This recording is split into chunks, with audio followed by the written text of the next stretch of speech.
Americans whose present benefits are due to past advantage.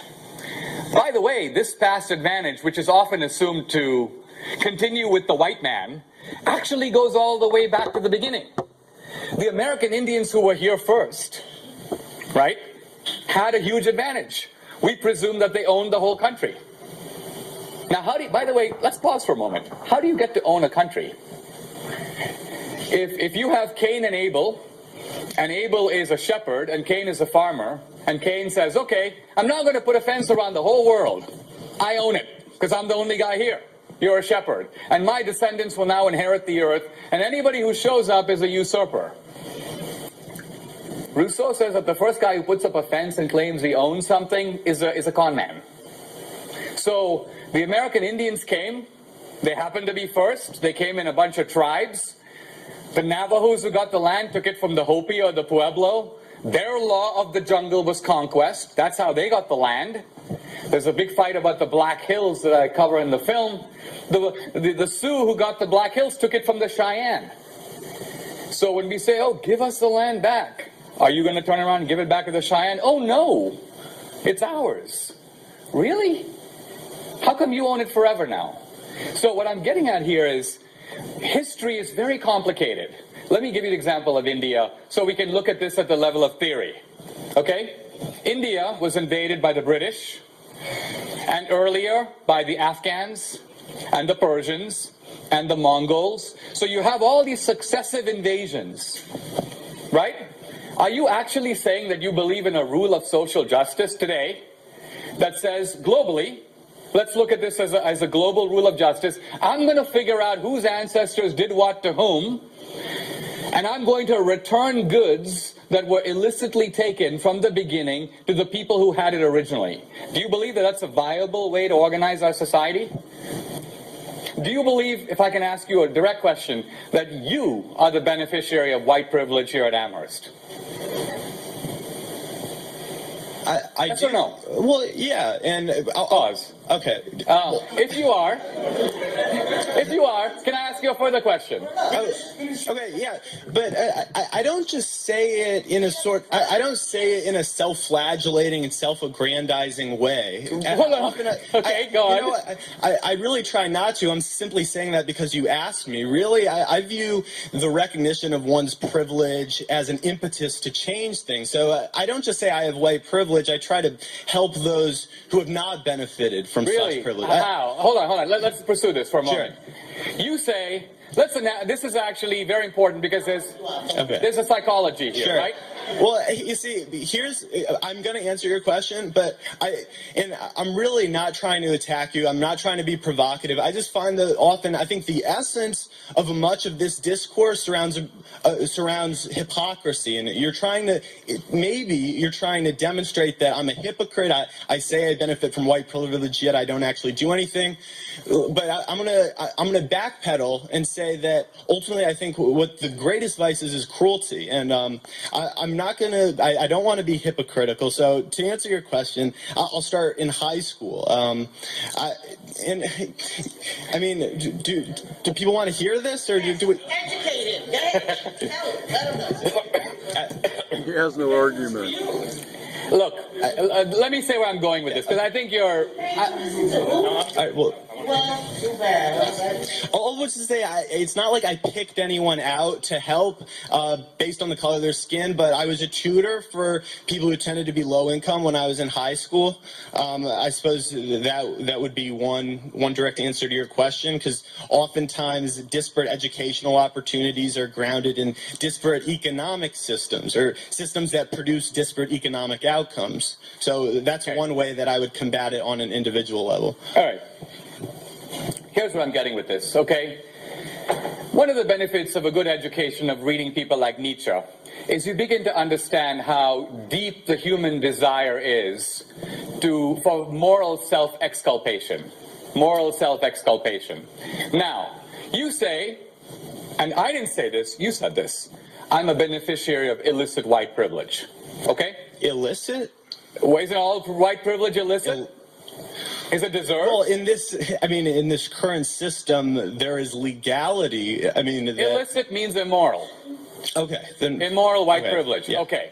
So then if I were to say to you, there are surely many deserving minorities who would like to come to Amherst but have the inherited disadvantage of American history. Therefore, since you are an acknowledged beneficiary of illicit privilege, would you be willing to step aside voluntarily, putting your own moral mouth where your self-proclaimed virtue is, and give your seat, not my seat. I realize you may be super generous with other people's advantages and favor affirmative action, so other white kids who apply to Amherst are turned away to open spaces for minorities. But I'm not talking about you acting out your virtue on them. I'm talking about you acting out your virtue on you.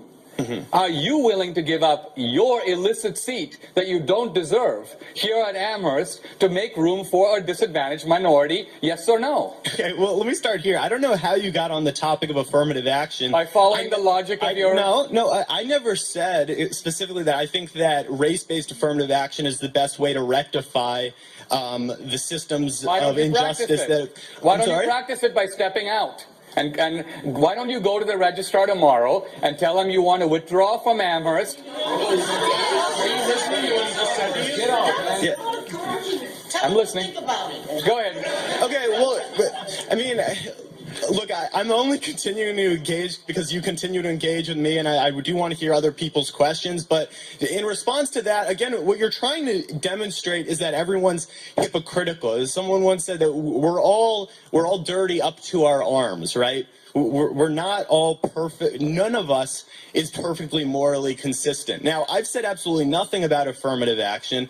The fact is that I believe everyone in this room is hypocritical to some degree. But that doesn't mean that we shouldn't strive for a more just and equitable system entirely.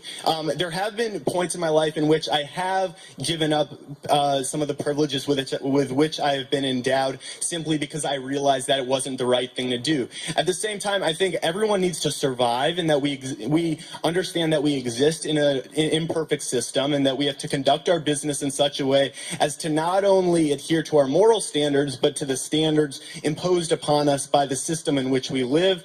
And I think that we have to be generous to people in their efforts to not be hypocritical and to do their best. But I don't think that we should totally throw away the idea that we shouldn't have those standards at all. So that's my response to you, but I would still like a response to my question regarding the inequity that I talked about with the U.S. Department of Veterans Affairs. That is wealth that is passed down, and it's documentable wealth. The same way that the wealth created, or the wealth stolen as a product of slavery, was also documentable wealth. We have numbers that demonstrate precisely how much wealth was stolen, and that's money that in some way could be given back. Now, if we're saying that it's absolutely impossible to give that money back because it's too hard to trace, we'd have to give money to the African tribes, we'd have to give money to people who are no longer exist. That's absolutely fine, but we have to understand that we haven't really come to terms with that injustice that's been perpetrated, and if we are admitting that no one is perfectly entitled to absolutely everything that their ancestors had stolen from them, then we also have to accept that there are people today who benefit from the fact that their parents and grandparents profited from this immoral system. And the way to deal with that is with a social safety net that enables everyone to thrive. I'll leave you there. Yes. Well...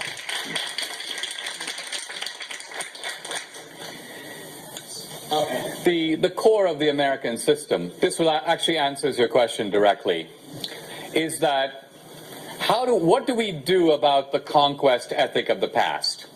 And here there are two options. There are two options. One option is we establish equal rights under the law. That was the solution of the civil rights movement, that we have had race-based discrimination, we've had racial hierarchy.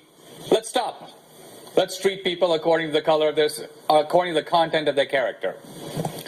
Equal rights under the law. Equal rights under the law. The other option, which you're defending, is you could essentially call it, let's correct for history. Let's correct for history. Let's try to find out who are the people in possession of stolen goods, and let's return it. Now, the first thing I'm trying to say is this is a hugely controversial principle because it actually involves wrecking the freedom of a free society. You basically have to put it frankly, if we were to carry that out, go into people's homes and take their stuff, take their furniture, take their cars. You don't seem to have even the guts to do that. You don't have the moral self-confidence to do it yourself.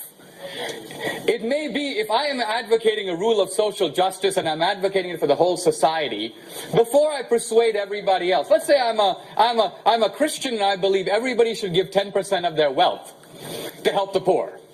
And I go, you know what? The Bible says this, the Bible says that, everybody should give 10% of their wealth to help the poor. And somebody says, Dinesh, are you giving 10% of your wealth? And I'm like, actually no, but I did do some tutoring. And you go, wait a minute, aren't you advocating, aren't you saying that there is a moral duty to do this? Why don't you do it? Before you convince us, you do it. And you're like, I don't think I should do it because society is extremely complex, and I don't think I should do it unless everybody else does it. No, either you believe in it and you do it. Once you've done it, you might impress us. And then you might convince the rest of us that our wealth is also ill-gotten, but you can't do it. And I'm not trying to indict everybody of hypocrisy, only you. Because you're the one who said, I'm the beneficiary of illicit privilege. So you're a really good starting point, because I'm asking, if you're in possession of stolen goods, why aren't you willing to return them? So that's why fundamentally I see your charity. During the Civil War, there was a guy who goes, I'm very happy to give, I've given 3 cousins to the war and I'm ready to sacrifice my wife's brother. That's basically your ethics. You're willing to have social justice if other people pay, but you're not willing to pay. So that's the problem. And that's the problem with the progressivism that marches behind social justice while protecting its own privileges. You know how you said, we all have to survive. Really? You have to be at Amherst to survive? You don't have to be at Amherst to survive. You have to be at Amherst to benefit. You have to be at Amherst because you're getting opportunities at this college that many other people are not getting. So if you say you believe in equal opportunity, you're a hypocrite because you are taking advantage of opportunities unavailable to others. But for you, this hypocrisy is fully justified because you are militating on behalf of the poor. But if you are against privilege, this college is privilege.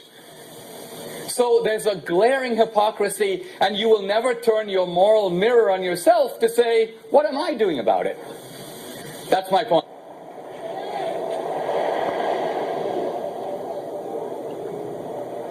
Hello, everyone. Hey, I'm just stopping by to remind you that liberals are insane.